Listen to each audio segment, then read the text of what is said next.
Ya, sedikit klarifikasi, mungkin nggak komprehensif ya. Agak dikit-dikit ngawur. Agak dikit-dikit ngawur. Tapi pada intinya mungkin saya mencoba untuk melihat fenomena apa yang saya lihat, saya dengar, saya rasa. Sehingga jika tadi dengan kata komprehensif itu lebih kepada mencoba secara jujur apa adanya untuk bisa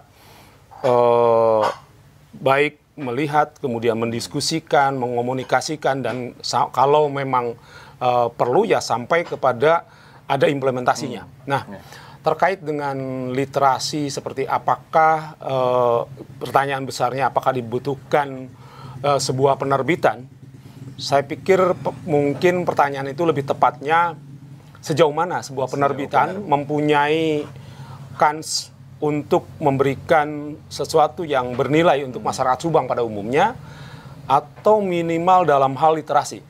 Nah, kita tentu berbicara tentang, tadi di awal kita diskusi sedikit tentang data. Data ya. Dari sisi data, mau tidak mau, Subang, Karawang, dan Indramayu di Jawa Barat itu adalah negara bontot. Negara bontot ya? Untuk hal literasi. Mengapa?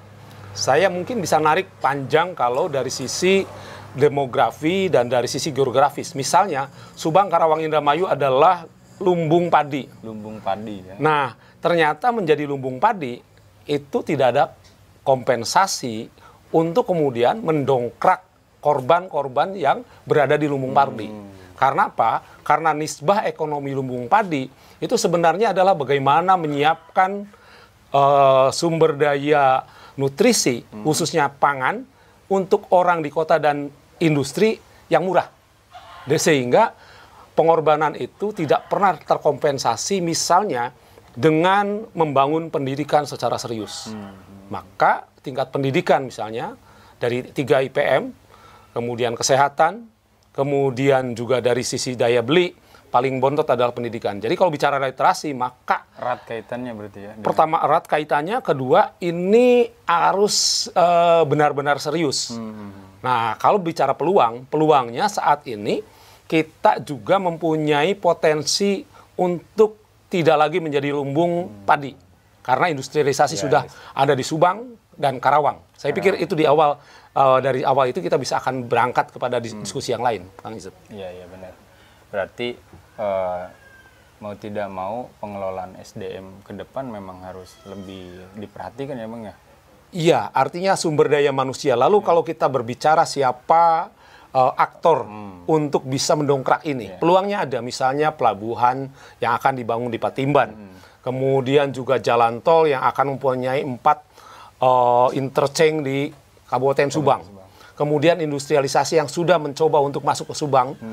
Nah, ini peluangnya. Artinya kita tidak boleh take for granted bahwa itu akan dengan sendirinya akan mengangkat tingkat pendidikan. Harus ada sesuatu yang dilakukan. Kita bicara aktor. Aktor pemerintah, aktor swasta, aktor masyarakat. Dari ketiga itu yang harus bekerja keras paling utama adalah pemerintah. Karena dia adalah regulator dan implementator.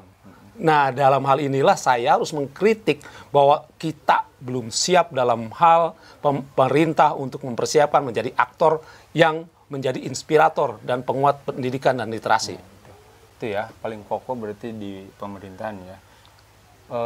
Sejauh mana sih kalau menurut Bang Kakak hari ini pemerintah punya konsentrasi khusus untuk katakanlah tadi mengeksekusi apa yang pertanyaan tadi saya lontarkan? Ya, artinya kita harus melihat dengan jujur kondisinya. Artinya kepada Bapak Bupati, Pak Sekda, Ketua DPRD, ini harus menjadi bagian yang benar-benar diperhatikan tanpa mengurangi potensi bidang lain yang juga menjadi penunjang dan penunjang utama.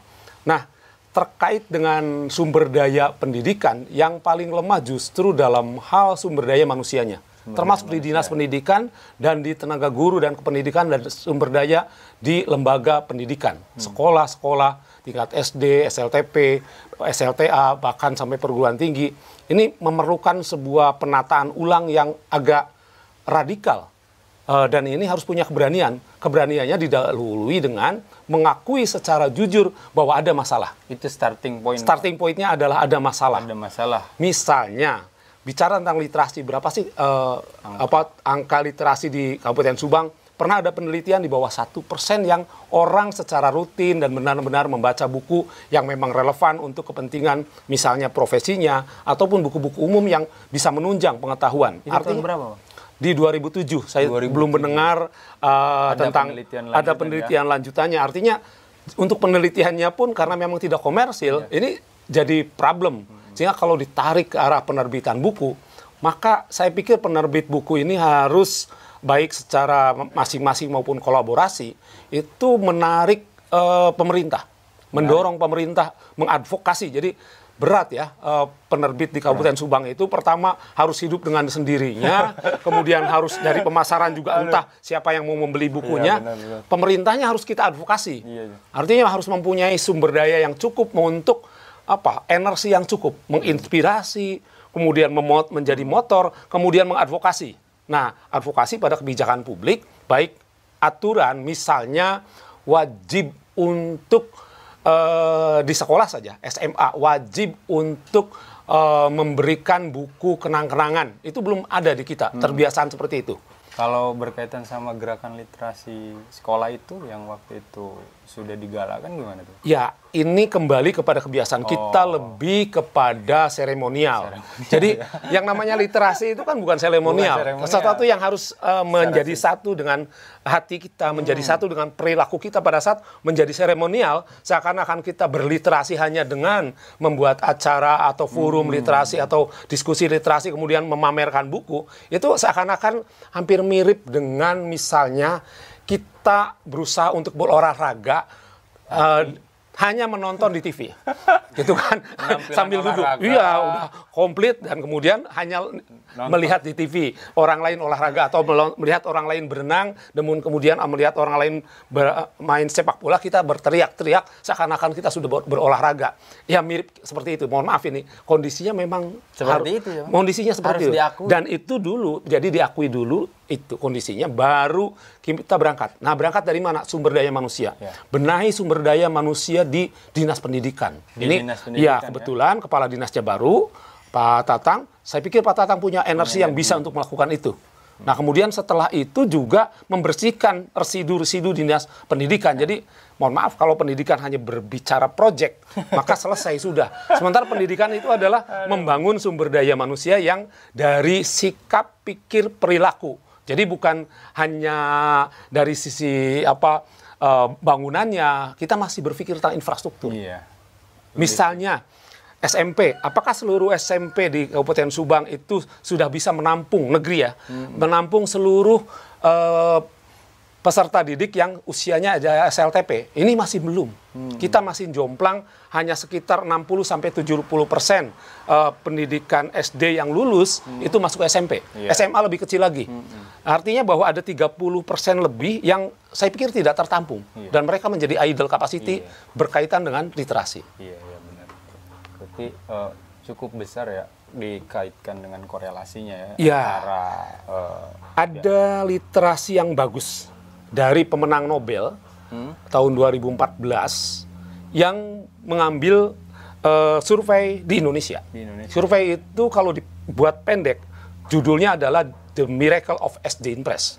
The Miracle of SD Impress adalah tersedianya SD Impress dari Sabang sampai Merauke, dari Gunung Kidul sampai ke Sangir Talaud, yang semua orang bisa bersekolah.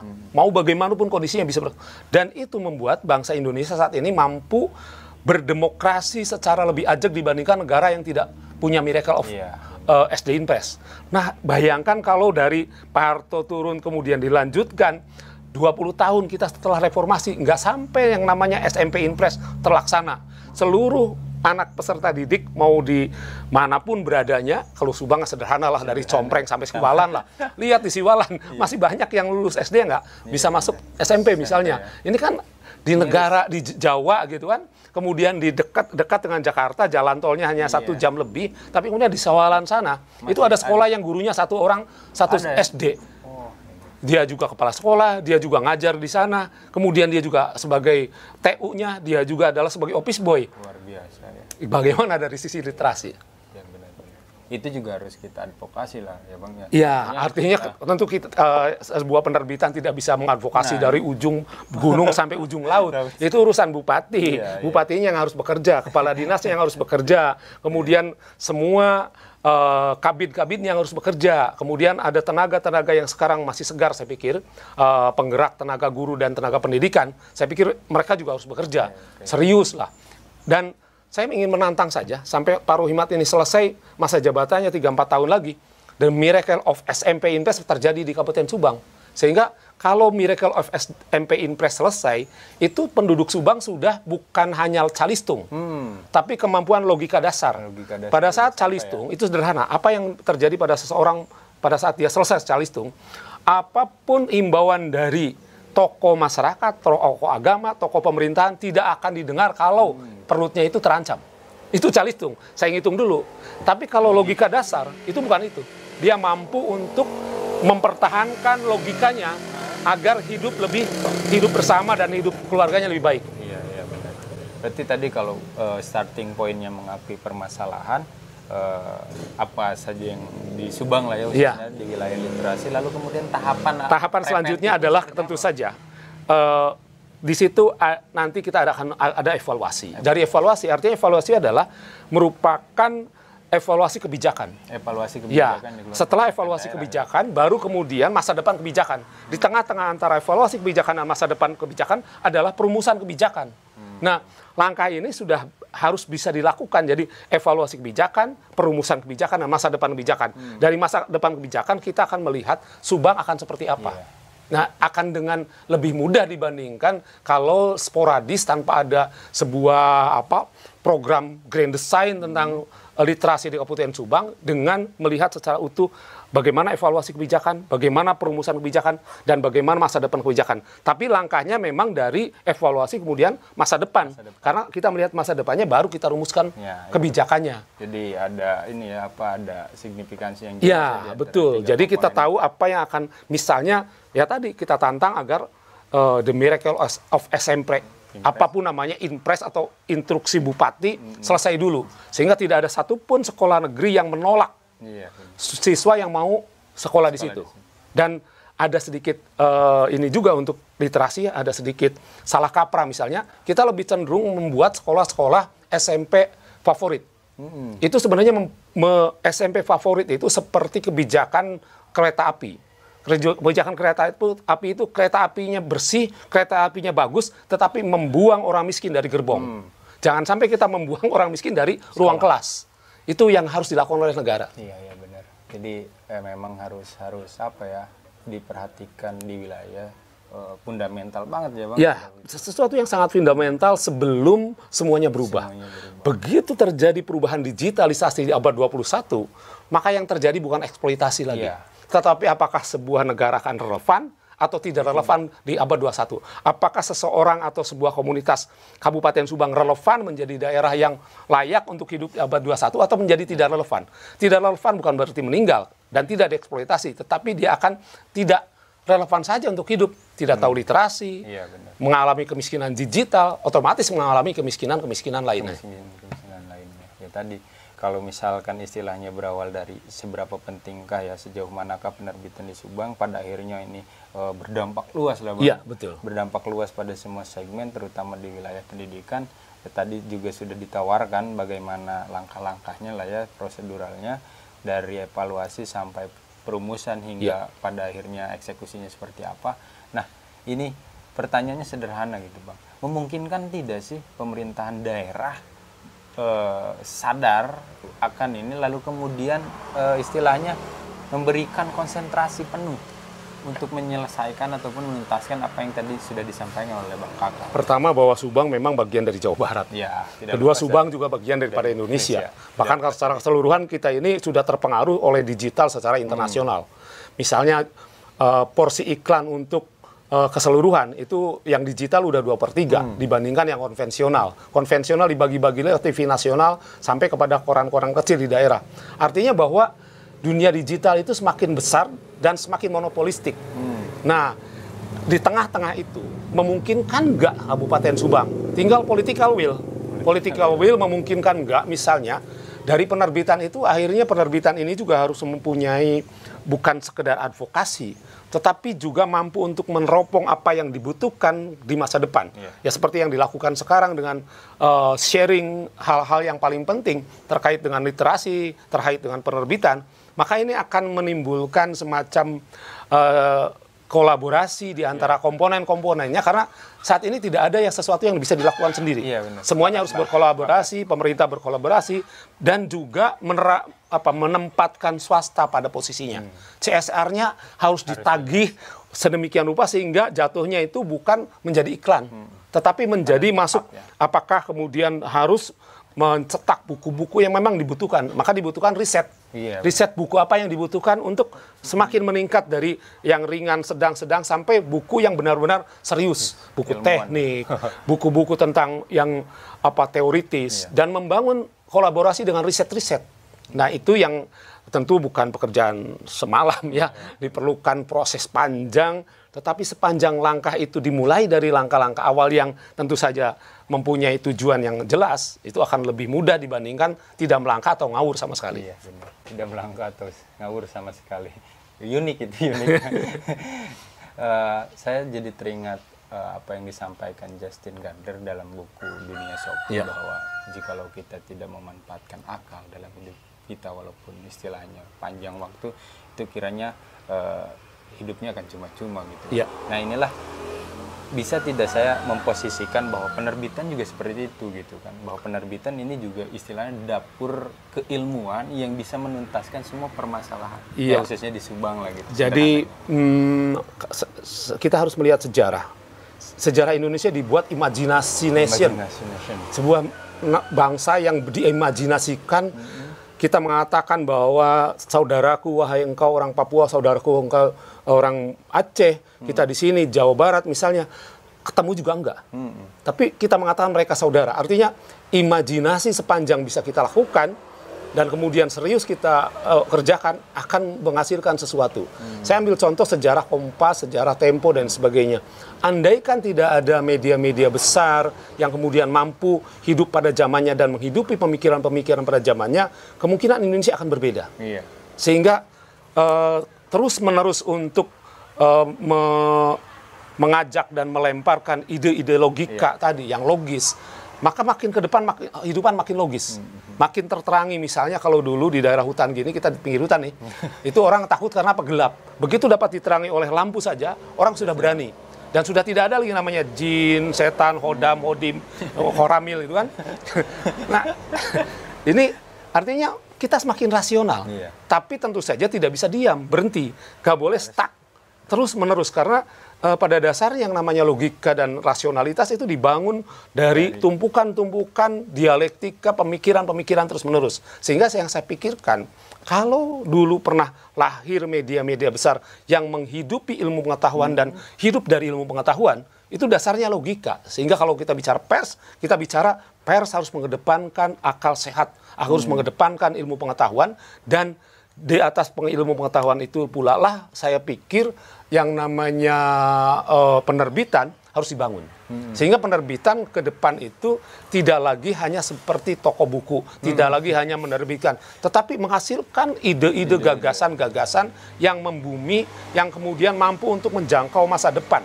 Itu dengan tetap terikat dengan kearifan lokal. Kearifan lokal tentu yang benar-benar menghidupi dan hidup di dalam masyarakatnya, bukan dibuat-buat, bukan artifisial, bukan sekedar seremonial, tapi benar-benar menghidupi kita. Sehingga kehidupan terangkat bersama-sama seperti Miracle of SD Impress itu membuat kita berangkat bersama-sama. Karena begitu sebagian menjadi terangkat dan lain jatuh, itu terjadi disparitas. Disparitas ini ongkosnya panjang, ongkosnya banyak sekali, dan banyak social cost yang kita terima saat ini karena adanya disparitas. Nah, literasi tentu saja tidak hanya menjadi satu bidang, harus bersama bidang lain, tapi bersama-sama akan mengangkat literasi kita, mengangkat logika dasar kita, mengangkat rasionalitas kita untuk kehidupan yang lebih baik. Secara normatif kita juga taat hukum, kemudian tertib, tetapi juga tidak mengekang kreativitas.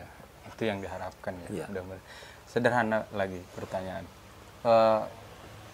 Apa yang ingin Bang Kakak sampaikan minimal pesan untuk penerbit ya. Mungkin sebelum saya dan kawan-kawan juga menginisiasi adanya penerbit yang mudah-mudahan jadi penerbit mayor ke depannya ya Bang. Pesan apa sih yang harus ditanamkan hari ini? Bicara penerbitan harus tetap hidup di era digital dan menghidupkan keilmuan-keilmuan yang ada di kampus. Setiap penciptaan diciptakan 2 kali. Pertama diciptakan di dalam pikiran, kedua diciptakan secara real yang kita lakukan. Artinya sebelum tangan bekerja maka pikiran kita bekerja. Maka sebuah penerbitan harus dibangun di atas pelembagaan. Pelembagaan itu nilai dasarnya sudah jelas, filosofisnya sudah jelas. Kemudian dari nilai dasar filosofis tentu saja adalah kumpulan orang-orang. Nah, kumpulan orang-orang inilah yang mempunyai optimisme bersama, mempunyai spirit bersama. Tentu nanti ada dialektika, tetapi kalau itu sudah dibuat dengan segala dialektika dan kemungkinan perbedaan pendapat ataupun debat-debat akan terbangun semacam sintesis dari tesa dan antitesa yang melahirkan yang terbaik. Tidak mudah, bukan semalam jadi, tidak seperti membalikan telapak tangan, tetapi bisa dilakukan. Ya, itu. Saya sepakat itu kan. Ya dalam ngobrol santai hari ini ya mungkin istilahnya bicara penerbitan yang berkaitan dengan mungkin di wilayah literasi dan tidak menutup kemungkinan juga ini akan tadi ya sudah dikupas juga bahwa akan berkaitan dengan kebijakan pemerintahan daerah hari ini gitu kan. Ya, tadi juga pesan dari Bang Kakak sudah disampaikan. Nah, terakhir mungkin harapannya dari adanya penerbitan ya mungkin sebelumnya juga sudah jelas ya, mungkin Bang Kakak lebih tahu banyak penerbitan. Sudah ada perintis, sudah ada perintis. Artinya lebih awal gitu. Semuanya punya kontribusi. Ya, cuma harapannya apa ini yang perlu diperhatikan, diperlihatkan oleh penerbitan hari ini karena mau tidak mau di era digital saya kira ini tidak mudah. Kalau kawan saya bilang kayak jualan di tempat sepi gitu. Nah, ini apa kiranya yang katakanlah pesan Bang Kakak bisa jadi spirit kami gitu. Pertama bahwa penerbitan yang akan hadir itu adalah di era yang sangat baru.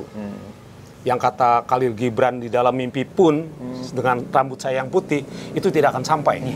Jadi artinya bahwa penerbitan harus dibangun dengan apa yang dimimpikan oleh generasi sekarang.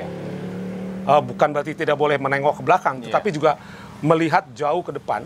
Kemudian kedua, dari situ muncullah hal-hal yang baru. Penerbitan ini ke depan menjadi hal-hal yang baru, tetapi tidak akan pernah tergantikan. Penerbitan sejak ada lahirnya, misalnya di buku-buku yang ada di Yunani sampai sekarang tidak pernah lekang. Karena pemikiran manusia terus-menerus menerangi apa yang belum terterangi. Sehingga harus berada di depan dalam abad milenial ini. Mampu untuk memotret kondisinya, apa kebutuhannya, dan jangan lupa bahwa abad milenial ini adalah sebenarnya abad perang. Perang yang hampir tidak terlihat, tetapi sangat ampuh, luar biasa efeknya, bisa membuat manusia frustasi dan lain sebagainya, bisa membuat manusia tidak relevan, sehingga di era digital ini, maka yang harus dikedepankan tentang mimpi masa depan itu adalah bagaimana mengcombine berbagai hal. Misalnya hitungan ekonominya harus jelas, mengcombine dari sisi modalitas. Oke, modalitas utama adalah sumber daya manusia. Tetapi setelah itu harus dihitung tentang kos-kos yang harus dibuat. Dan setelah itu juga kontribusi. Kontribusi itu kalau dalam mungkin bisnis lama, yang dikedepankan yang penting promosinya besar. Tapi kalau sekarang bukan promosinya besar, tetapi interaksi. Beda dengan promosi di interaksi. Jadi semakin banyak orang terlibat dalam interaksi di dunia digital, maka itu akan semakin memungkinkan sumber daya yang semakin besar. Jadi intinya adalah semakin banyak yang terlibat. Keterlibatannya tentu semuanya tidak harus mencetak, tidak semuanya harus, tetapi menjadi bagian-bagigian yang minimal resensi, minimal juga menjadi membuka outlet yang memungkinkan, outlet kecil di daerah-daerah terpencil, sehingga berbicara tentang menjual barang di tempat sepi bukan sesuatu yang mustahil sepanjang jejaring elektroniknya, sepanjang wifi-nya jalan. Mudah-mudahan lah ke depan ya penerbitan Insya Allah di Subang tidak hanya lagi indie, mudah-mudahan bisa jadi mayor karena itu harapan mungkin dari saya pribadi gitu. Nah itu mungkin Bang obrolan hari ini, terima kasih Ya, banyak. terima gitu kasih kan, kembali. waktunya gitu kan sudah Luar menyisikan biasa. waktunya. Ini mudah-mudahan ini juga bisa jadi energi buat Abang tetap Insya Allah kita sama-sama menerangi gitu sharing. kan ya. Subang khususnya kawan-kawan juga butuh energi dari Abang gitu kan. Mudah-mudahan ini juga penerbitan starting point buat penuntasan apa yang jadi kendala penggerak literasi, penulis dan lain-lainnya gitu Bang. Iya. Itu saja mungkin. Terima kasih banyak. Teguh Daniel Jabar. Sukses Amin. buat teman-teman. Siap.